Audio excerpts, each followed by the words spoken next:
Yo guys, jumpa lagi di YouTube channel ini Crypto News Indonesia dengan gue Andreas Tobing sebagai host, yang mana di YouTube ini kita akan seperti biasa ngebahas seputar investment di crypto market ya, khusus banget di crypto market, mulai dari fundamental, technical, semuanya bakal kita bahas ya. Bener-bener deh, kalau teman-teman ya yang ngikutin news semuanya ya, kayak lu tuh akan ngerasa ya, kalian tuh gak akan ngerasa ya, tidak pernah membosankan crypto market ini, selalu dinamis banget, ada apa aja tuh kayak tiap hari tuh kayak ada sesuatu yang menarik, ada sesuatu yang seru, dan terutama price actionnya ini loh, kayak volatilnya kayak apaan gitu ya. Dan serunya lagi dari crypto market adalah kan teman-teman tahu ya, kalau misalnya kita compare dengan saham itu kan ada liburnya ya, dia weekend nggak beroperasi, Sabtu Minggu dia tutup, udah gitu hari biasa pun di hari kerja pun ketika dia operasi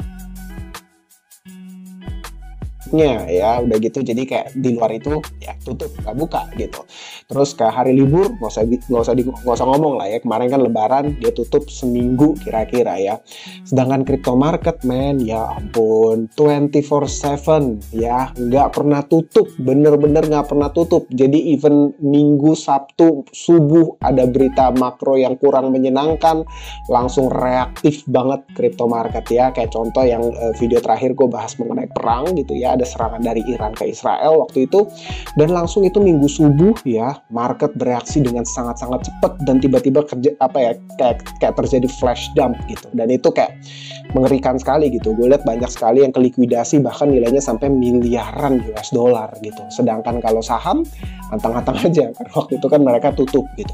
Dan khususnya ya dalam minggu-minggu ini ya, ini ada beberapa hal menarik banget yang gue mau bahas sama kalian semua gitu. So pay close attention sampai habis, karena ini bakal seru, asli bakal seru ya.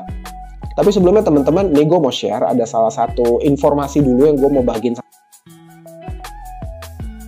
Bitcoins.com ya, ini adalah sebenarnya ini utility token dari, kalau teman-teman tahu ya, ini ada website namanya 99 Bitcoins, ini adalah learn to earn ya. Jadi ini akan jadi utility token daripada this website, yaitu 99 Bitcoins ya. Sebenarnya utility-nya atau naratifnya adalah learn to earn, dimana teman-teman yang belajar, teman-teman yang kayak learn something new tentang Bitcoin, bagaimana Bitcoin di mine, dan semua edukasi yang ada di sini nih teman-teman bisa lihat nih ya, bahkan sampai nanti di edukasi mengenai BRC20 dan seterusnya ya, kalian akan earn tokennya ini, yaitu 99 Bitcoins ya. Dan teman-teman bisa lihat ya, sekarang ini masih dalam tahap presale, belum launch yet ya, tapi sekarang kayak dalam tahap presale-nya aja udah kekumpul ya, kira-kira 50% dari targetnya. So ternyata kita bisa lihat ini tuh menarik cukup banyak minat dari orang-orang ya. Teman-teman bisa lihat di sini community-nya ternyata dari website ini sendiri ya, dari 99 Bitcoins ini emang cukup gede kalau teman-teman ngikutin, soalnya udah cukup lama ya webnya ya. Dan teman-teman bisa lihat ini mungkin ini sesuatu yang teman-teman layak untuk cek ya, langsung websitenya, terus juga ke Twitternya, ke sosial medianya, Discord dan Telegram, cek community-nya juga, karena ini belum launch ya, jadi ini masih pre-launch. Sini teman-teman bisa lihat utility tokennya sebagai learn to earn, banyak sekali di sini ya. Langsung aja kalian cek ke websitenya, atau kalian bisa cek di description, itu sudah tertera ya, semestinya sudah pasti tertera di sini. Teman-teman bisa lihat tokenomics-nya juga, mostly di awal yang rilis itu adalah untuk pre-sale ya, jadi langsung dibagi dulu ke community-nya. Teman-teman bisa lihat roadmap-nya di sini, and ada airdrop-nya juga ya, langsung aja kalian bisa langsung cek di websitenya ya. Dan tapi kalau itu mengenai tokennya ya, tapi kalau kalian mau cek juga mengenai kayak website edukasinya dari mereka, langsung aja teman-teman bisa cek di 99bitcoins.com. Oke, so langsung aja, first of all kita ke chart dulu ya. Jadi teman-teman bisa lihat ya, kan terakhir gue gambar kalau nggak salah ada ini juga nih, seperti ini kurang lebih ya, lagi ada wedge ya, tapi teman-teman bisa lihat ini jebol ya, sudah jebol di sini ya.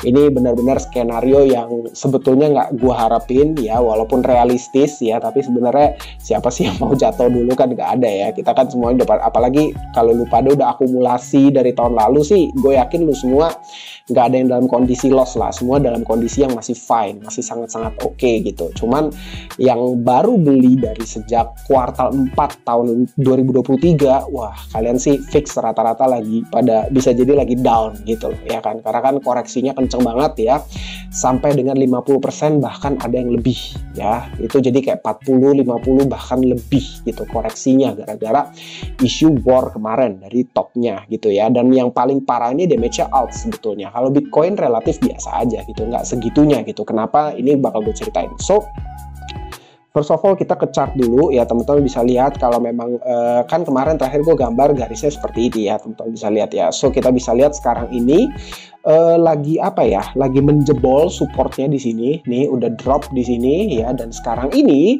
possible sekali yang kita lihat ini bukan pump ya tapi retest ya. Kita bisa lihat nih, bisa jadi ini sebetulnya basically hanya retest atau ya let's see ya sama-sama ya, apakah ini pure initial pump atau apa gitu. Gue sendiri jujur gue nggak gitu trading sama sekali, gue pasif invest. Teman-teman tahu kalau kalian udah ngikut another channel gue udah bener-bener buy kan dari gue kan udah berbuy dari 2023 gitu, awal bahkan. So gue nggak gitu keberatan dengan segala price action yang akan terjadi di sini ya. Gue cuman kayak mengamati aja untuk kayak apa ya, mencari ketenangan, dan memang gue mengamati market aja gitu. Tapi reactionnya apa, basically di area seperti ini gue nggak gitu banyak bertindak, sama sekali nggak begitu banyak bertindak. Tapi apa yang kemungkinan terjadi in my opinion, personal opinion sekali lagi ya, dengan ini yang sudah breakdown seperti ini, I think ya ada chance ya, sekali lagi peluang ya, gue nggak bilang ini pasti 100% ya. Bitcoin kan sudah sempat menyentuh psychological area-nya di sini di sekitar 60 ya, itu udah ke kiss ya, udah kena gitu. Bisa jadi ini akan terus mengalami downside, penurunan di sini ya. Kita bisa lihat ya, bahkan first target gua untuk Bitcoin adalah ya, kalau memang judulnya ya, kalau memang ini ternyata pure retest dan tidak ada clean breakout ya, misalnya nggak clean breakout ke atas gitu ya, ya bisa jadi ini kita possible mengalami retest, and then next targetnya adalah di area 50 sampai 52.000 terlebih dahulu. Dan kalau gue jujur amit-amit banget skenario ini terjadi, nggak pengen gue, tapi kalau terjadi ya, yang gue lebih ngeri itu alt sebetulnya. Altcoin ini damage-nya bisa lebih gila lagi ya, dari titik sekarang mungkin masih bisa lebih lagi gitu ya. So let's see, gue nggak berharap ini sama sekali, tapi gue mau ceritain kemungkinan yang possible terjadi sama teman-teman, supaya ya hopefully mentally kalian prepare ya, mentally jangan sampai kalian kaget-kagetan gitu. Karena memang crypto market ini kan very high risk high reward ya. Walau gue fair aja sama kalian, resikonya tuh tinggi banget ya. Porto kalian bisa downside gitu ya, drop sampai 50, 60, 70% bahkan lebih. Tapi kalau misalnya kalian pick the right crypto, pick the right timing, gains-nya itu bahkan bisa 50 sampai 100 kali lipat. So, menurut gue ini adalah resiko yang teman-teman harus siap ya. Secara pikiran kalian tuh harus siap jika memang price action seperti ini terjadi. Dan yang penting teman-teman punya strategi untuk gimana caranya gue supaya bisa get out, gue bisa tetap profitable dari situasi seperti ini ya. Salah satunya adalah mungkin bisa hodl, dan kalau misalnya teman-teman deploy itu juga pelan-pelan, apalagi kalian deploy di harga yang sudah tinggi seperti sekarang ya. Jangan sampai kalian sekali deploy one hit gitu ya, dan kalau misalnya kalau one hit kan syukur-syukur kalian buy di bottom, tapi kalau enggak kan ya apes juga gitu ya. Menurut gua kalau teman-teman belum segitu jagonya trading, nggak usah one hit, berkala aja, pelan-pelan, santai aja gitu. Itu outlook yang gue lihat sampai sekarang. Jujur gue nggak dengan adanya breakdown seperti ini, menurut gue kita nggak bisa langsung over analysis dulu, kita nggak bisa langsung buat prediksi ini itu susah ya. Jadi better gue kasih beberapa kemungkinan, 2 skenario yang possible dulu, yaitu apakah ini rejected ataukah ini benar-benar bisa terjadi breakout dari area ini. Let's see sama-sama ya. Dan teman-teman lihat nih ya, kalau dari time frame yang lebih singkat gitu ya, teman-teman gue yakin ada yang ngikutin juga kalau semalam ada isu yang sangat-sangat negatif subuh-subuh gitu ya, itu akan adanya serangan balasan ancaman. Makanya kalian bisa lihat chartnya ini kayak apaan nih, tiba-tiba drop segini kencangnya, and then reboundnya ini juga sangat-sangat agresif sekali gitu ya, karena ada isu Israel bakal balas serangannya Iran. Ini berita yang dulu nih, udah gak valid nih, kira-kira gitu. Makanya kayak high risk asset seperti kripto ini reaksinya tuh sangat-sangat agresif gitu dengan hal seperti ini. Cuman Itu dari sisi negatifnya ya. Tapi dari sisi positifnya yang teman-teman harus tahu ya, yang ini kalian nggak boleh sampai miss, yaitu adalah besok akan ada Bitcoin halving. Dimana ya gue udah jelasin berkali-kali halving itu apa, so gue nggak akan jelasin lagi.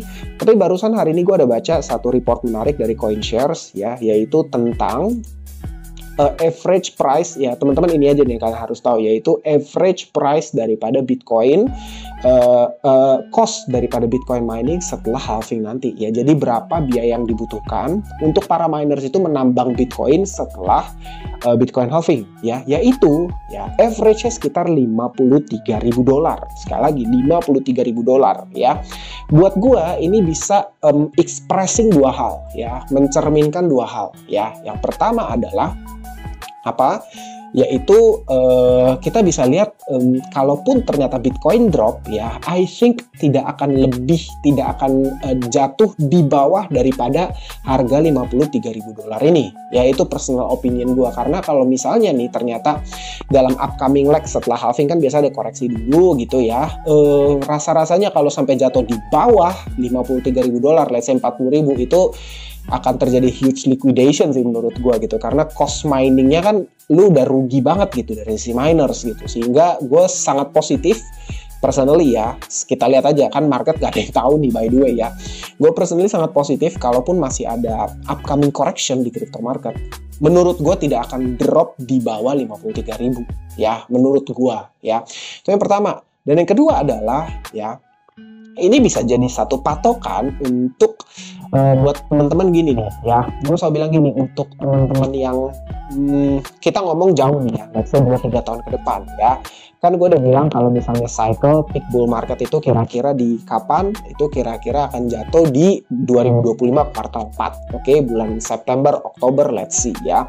Dan mungkin nanti harga Bitcoin nggak tahu di berapa, 100.000, 150.000, 200.000, I don't know, gue nggak berani prediksi itu dulu. Tapi jika nanti akan terjadi koreksi, I think ya, mining cost ini bisa jadi patokan kita untuk memperkirakan kira-kira ya harga Bitcoin di bear market nanti bottomnya itu bakal di berapa. Karena historically selalu ya ini tuh menyentuh ya harga bottom daripada Bitcoin mining cost ya dari para miners gitu. Sehingga sekarang harganya di $53.000. So I assume ya, asumsi gua di next bull market ya, next bear market lah, ini kejauhan ya, itu ketika Bitcoin drop ya, sekitar angka 50.000 ini akan jadi makro bottomnya ya, seperti kemarin 15.000 gitu ya, sekarang sekitar 53.000 sampai 60.000 itu possible jadi makro bottomnya, dengan chance tentunya ya bisa aja nge-wick 10-20% untuk nge-liquidate gitu ya. I mean di bawahnya lagi 10% sampai 45.000 gitu ya, atau lebih itu liquidate gitu. But ini ya bisa jadi makro bottom, or kalau teman-teman misalnya nanti nih lu anggaplah lu pada kebanyakan duit gitu ya, bingung mau kemana gitu, dan kalian planning sampai sangat-sangat jauh gitu ya, ya mungkin kalian bisa expect untuk kembali membeli Bitcoin, ngejemput di harga segini di bear market nanti di 2026 ya. Itu again itu di 2026 ini bakal kejauhan nih gue ngomongnya, makanya ya. Tapi buat gue cost ini tuh expressing hal ini, makanya gue share sama teman-teman semua ya. Dan tentunya kalian bisa lihat kalau dari sisi data daripada institutions ya, minggu lalu lesu ya, ada beberapa selama seminggu kemarin itu negatif sell ya, secara jumlah. So ya menurut gue kita nggak perlu panik, kan banyak yang udah panik katanya pada cash out. Menurut gue nggak perlu gitu ya, karena institutions kan udah akumulasi dari sejak 14 Januari gitu, sehingga mungkin dia sedikit take profit. I think itu biasa, itu normal, itu karena institutions di sini juga trading, mereka nggak kerja sosial ya. Tapi in general setelah halving it's bullish, sangat-sangat bullish. Dan tentu ya gue nggak bilang langsung straight ke atas, no ya. Menurut gua again bulan April Mei ini akan jadi good opportunity untuk kita terus menerus mengakumulasi ya. Itu aja yang gue mau sampaikan sama kalian ya. Let me know kalau kalian ada pertanyaan di comment section, monggo silakan. Thank you, see you in next video, bye bye.